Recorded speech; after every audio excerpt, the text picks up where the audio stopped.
मला असं वाटतं जे मराठवाड्यातील जेवढे नंदी आहेत, नाशिकचे नंदी आहेत, ते एखाद्या कोणामुळे तरी काहीतरी तिथे काहीतरी वाद झाले, विवाद झाले, काहीतरी त्यांनी चुकीची लँग्वेज वापरली. पण बाकीचे बैलगाडा मालक आहेत या एका मुलं, मला तरी असं वाटतं, माझं मत मी मांडतो, बाकीच्यांना सजा नाही मिळायला पाहिजे.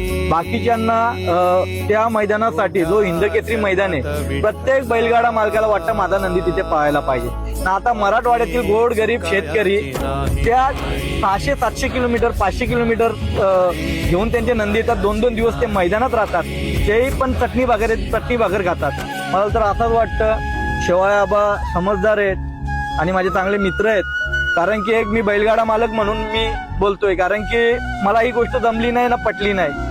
खरं तर ज्यांनी जी चुकीची लँग्वेज वापरली त्याला सजा दिली पाहिजे, त्याला बैलगाडा क्षेत्रातून काढला पाहिजे. आम्ही प्रत्येक गोष्ट पाळतो. का पाळतो? आपल्या बैलगाडा क्षेत्रावर शिस्त लागावं म्हणून. आणि त्या एकट्या मुले पूर्ण नाशिक जिल्हा, पूर्ण मराठवाडा या सगळ्यांना बंदी घालणे हे मला काही योग्य नाही वाटलं. म्हणून शिवाय आबांनी नक्कीच गोरगरीब शेतकरी आहेत त्यांना पळायची संधी दिली पाहिजे ना, ती बंदी त्यांच्यावरनं उठवली पाहिजे. मी एक बैलगाडा मालक म्हणून मी हात जोडून विनंती करतो, कारण की या बैलगाडा क्षेत्रामध्ये मी सुद्धा एक छोटासा बैलगाडा मालक आहे आणि त्यांची बाजू मला माझ्या मनाला जी योग्य वाटते ती मी मांडायचा प्रयत्न केला.